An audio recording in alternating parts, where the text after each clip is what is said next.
Hello everyone, मैं Nikhil Agarwal again आज आपका स्वागत करता हूं अपने एक नए वीडियो में जिसमें हम केस स्टडी नंबर 6 शुरू करने वाले हैं, जो कि हमारा असाइनमेंट नंबर 1 चल रहा था। हमने अपने ऑलरेडी 5 वीडियोस ऑलरेडी अपलोड कर चुके हैं।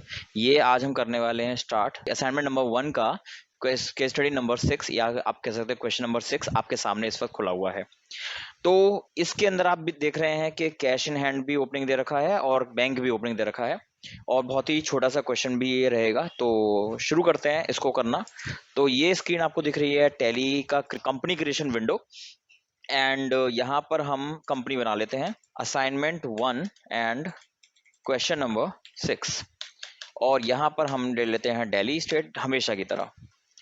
और हमेशा की तरह ही जो हमारी F11 विंडो अभी उसमें खुलकर आएगी, और उसके अंदर हम कर लेते हैं जीएसटी का option no, and further working शुरू करते हैं। तो अब आपको दिखेगा क्वेश्चन, और उसमें हम दिखाएंगे आपको केस स्टडी नंबर 6 का स्टार्टिंग का ट्रांजेक्शन्स। अप्रैल 1 और अप्रैल 2 ये दो अलग अलग डेट्स में दे रखा है इन्होंने, कैश इन हैंड और कैश एट बैंक।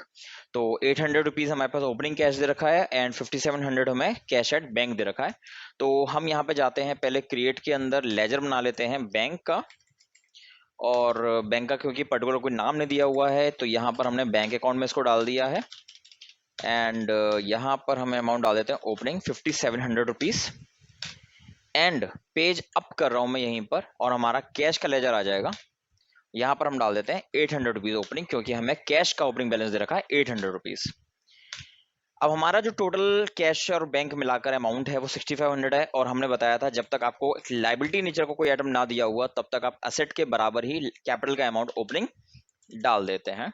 तो वही हम करने वाले हैं, जैसे कि हमारा जो क्लोजिंग बैलेंस शीट था पिछले साल का, वो ओपनिंग बैलेंस शीट हमारी इस साल में इक्वल दिखे।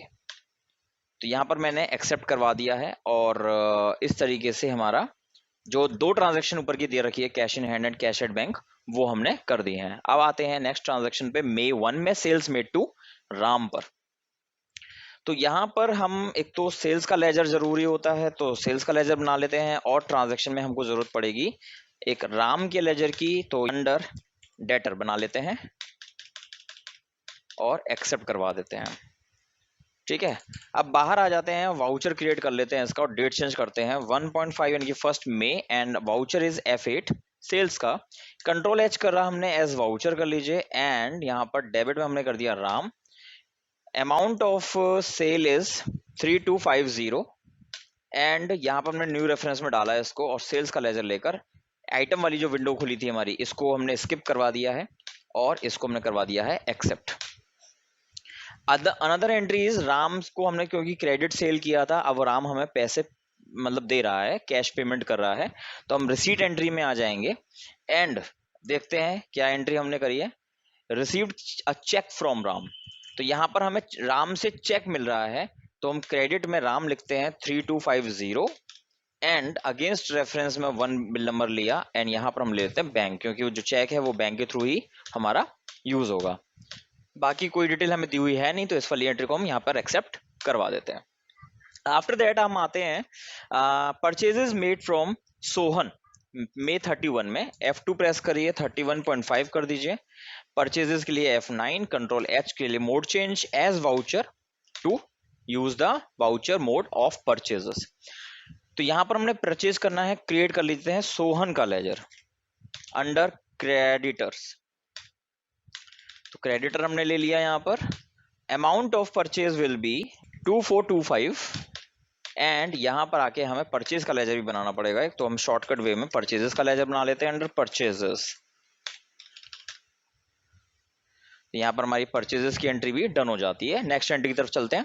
अब हम पेमेंट कर रहे हैं नेक्स्ट एंट्री के अंदर, और हमने सोहन को पेमेंट कर दिया है 2425 का, एंड अगेंस्ट रेफरेंस में डालेंगे, एंड थ्रू बैंक हमने उसको पेमेंट किया है, यानी कि चेक हमने उसको प्रोवाइड किया है 2425 का। अब नेक्स्ट हमें पता है जून 1 में पता चलता है कि हमने जो चेक रिसीव किया था राम से, वो राम का चेक जो डिसऑनर हो गया। तो आप जर्नल में आ जाइए, और जर्नल में जो एंट्री हमने राम से चेक रिसीव करते समय की थी, यानी कि राम को हमने किया था क्रेडिट, अब हम राम को कर देंगे डेबिट उतने ही अमाउंट से 3250 से, और ऑन अकाउंट डाल देंगे। ऑन अकाउंट में डालकर यहाँ पे, क्योंकि आपको बैंक नहीं दिख रहा है, क्योंकि हमें वो एंट्री रिवर्स करनी है, तो यहाँ पे शो मोड पर चले जाएंगे। शो मोड पर जाकर आपको बैंक का लेजर प्रोवाइड होने लगेगा, दिखने लगेगा, और यहाँ पर हम इसको करवा देंगे एक्सेप्ट, क्योंकि हमारा ये चेक डिसऑनर हुआ था। और हाँ, नरेशन डालना नहीं भूलेंगे, नरेशन जरूर डाल देंगे कि पर्टिकुलर जो हमने एंट्री की है वो क्यों की है और किस एंट्री के अगेंस्ट की है। ठीक है, ये सारा रेफरेंस हमें नरेशन में डालना पड़ेगा।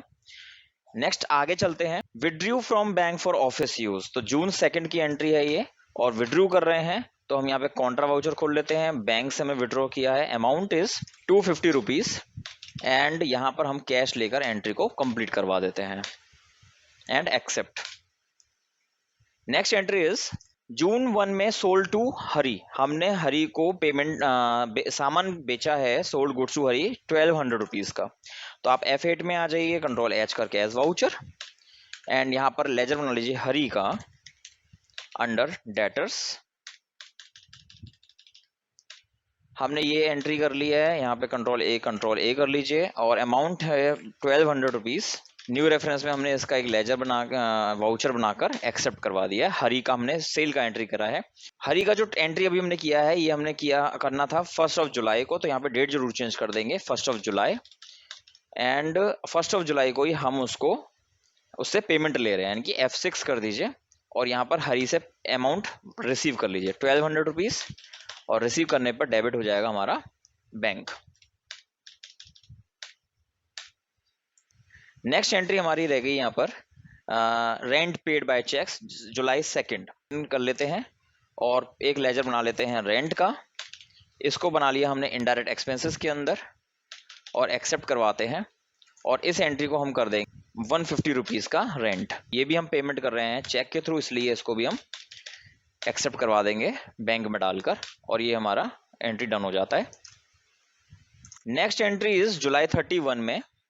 तो 31 जुलाई हमने इसको कर लिया डेट चेंज, एंड यहाँ पर बैंक चार्जेस हो रहे हैं, तो बैंक चार्जेस हम एंट्री करते हैं पेमेंट वाउचर F5 से खोल लीजिए, क्रिएट पे आ जाइए, क्रिएट में आके यहाँ पे लेजर बना लीजिए बैंक चार्जेस का, और फिर हम यहाँ पे बना लेते हैं इसको इनडायरेक्ट एक्सपेंसेस के अंदर। बैंक चार्जेस हमारे कितने लग रहे हैं वो अभी हम देखते हैं, 25 रुपीज का बैंक चार्जेस, बैंक से ही डिडक्शन होगी इसकी, इसलिए हम इसमें ज्यादा इफेक्ट नहीं डालते, और बैंक को क्रेडिट करके इस एंट्री को हम कंप्लीट करवा देते हैं। लास्ट एंट्री इस क्वेश्चन की है अगस्त 1 में, तो 1 अगस्त हमने किया F2 से। ओके, मुकेश को हम पेमेंट कर रहे हैं 1200 रुपीज बाय चेक मुकेश को। ठीक है, तो पेमेंट हम कर रहे हैं, तो मुकेश का हमारा कोई डीलिंग तो है नहीं, क्यों पेमेंट कर रहे हैं, तो हम इसको लोन मान लेंगे। तो क्रिएट कर लीजिए एक मुकेश लोन अकाउंट हमने किया, और यहाँ पर हम इसको डाल देंगे लोन्स एडवांसेस के अंदर। लोन्स एडवांसेस में हमने अमाउंट डाला 1200 रुपीज, और यहाँ पर हमने क्रेडिट में कर दिया है बैंक, क्योंकि हम चेक प्रोवाइड कर रहे हैं, इसलिए यहाँ पे बैंक करके इसको हम करवा देते हैं एक्सेप्ट। अब हमारा टाइम आता है चेक करने के लिए कि बैलेंस शीट का जो टोटल है वो हमारा क्या आ रहा है, प्लस हमारा जो प्रॉफिट्स एंड लॉस आ रहा है वो क्या आ रहा है, डेटर कैश इन हैंड कितना है, और बैंक अकाउंट कितना शो कर रहा है। तो प्रॉफिट्स एंड लॉस हमें दिया हुआ है आंसर 1850, तो हमारा प्रॉफिट एंड लॉस 1850 है। एक बार अंदर जाके भी स्टेटस देख लेते हैं। परचेजेस 2425 की है, सेल्स 4450 का है, बैंक चार्जेस और रेंट हमें यहाँ पे दिखा रहा है 25 एंड 150 रुपीज का, and total and direct expense 175 का है, नेट प्रॉफिट 1850 जो कि हमारा सही आंसर आ रहा है। कैश इन हैंड का बैलेंस हमें दिया हुआ 1050 रुपए, जो कि हमारा बिल्कुल सही है। बैंक अकाउंट 2850 दिया हुआ है, वो भी हमारा बिल्कुल सही है, और जो बैलेंस शीट का टोटल है वो 8350, वो भी आपका सही है। तो जैसा कि आपने देखा, अभी हमने ये केस स्टडी करी, बहुत ही सिंपल, बहुत ही छोटा सा केस स्टडी था। बस जो मेन चीज हमने इसमें देखी थी वो थी डिसऑनर वाली। कई बार क्या होता है, चेक बाउंस हो जाते हैं किसी ना किसी वजह से, जिसकी वजह से भुगतान नहीं हो पाता, हमारे अकाउंट में वो क्लियर नहीं हो पाता। तो हम क्या करने वाले होते हैं कि उस एंट्री को हम रिवर्स कर लेते हैं, अगर वो एंट्री आपने ऑलरेडी कर दिया तो। अदरवाइज मेन चीज क्या होती है, उस जब तक आप एंट्री नहीं करेंगे, जब तक कि वो चेक जो है वो आपके बैंक स्टेटमेंट में रिफ्लेक्ट ना करने लग जाए। जैसे वो रिफ्लेक्ट करेगा, तो जो भी एंट्री बैंक से रिलेटेड है, पैसे आने की या अमाउंट डिडक्शन की, वो सारी एंट्री आप बैंक स्टेटमेंट को देखते हुए ही पंच अप करते हैं। तो ऐसे बिल्कुल भी मत करिएगा कि डिसऑनर आपका चेक हो जाए उसके बाद में आप वो कर रहे हैं। तो कभी भी स्टेटमेंट को देखकर ही एंट्री करें, चेक के बैंक जाने के बाद में एंट्री एकदम से ना करें, अदरवाइज आपको रिवर्सल्स डालने पड़ते हैं, जिसकी वजह से काम बढ़ता है और रिकॉन्सिलेशन में भी प्रॉब्लम आ सकती है।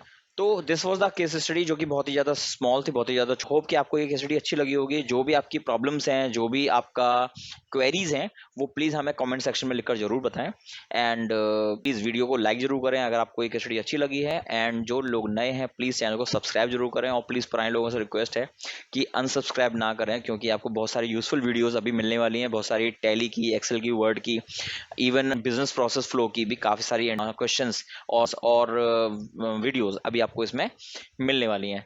तो करते हैं आज के लिए अलविदा।